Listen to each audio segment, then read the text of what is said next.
The Durham Middle School Media Center is now hosting Mockingjay Trivia.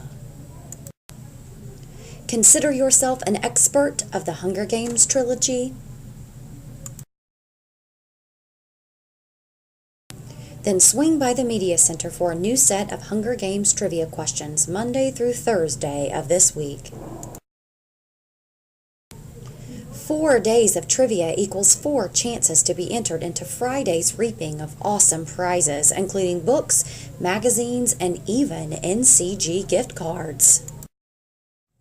And now introducing Effie Trinket, here to tell you a little more about the literary significance of this New York Times best-selling trilogy by Suzanne Collins. Trinket of Pan Am here, and I've been invited to draw names for your first annual reaping of the Durham Middle School Hunger Games. Oh, we're not drawing names? Well, then I will actually celebrate with you the opening of the new Hunger Games trilogy. Most of you know that this is part of a trilogy written by Suzanne Collins in a book. Surely you know. If not, shame on you. It is very exciting to see the events and the characters come to life in Dolby sound and on the big screen. But did you know there are many more layers that can be examined than a 2.5-hour movie? And that's what your teachers and my dear friend, Mrs. Baker, are here for. Suzanne Collins actually set the story to show empire building at its worst. How else did the empires grow but the exploitation of the natural resources of their colonies, much like the capital did with the districts?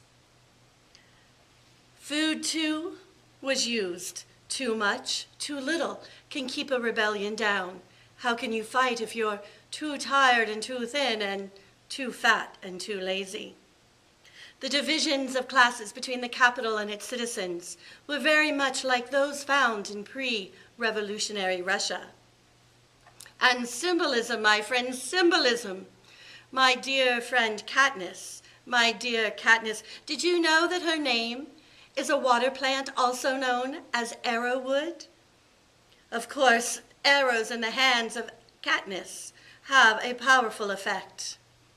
My name, Effie, comes from a name Euphema, the story of a young Christian girl who had never to give up her faith, watched her friends tortured and killed by the Roman Empire. I do love food, and the dishes served in the Hunger Games trilogy, even those have deeper meaning. Next time you read it, find how many dishes are served with lamb. Lamb, of course, representative of sacrifice, much like the tributes were given to the capital. Katniss's love, pita, he was named after bread, the symbol of survival.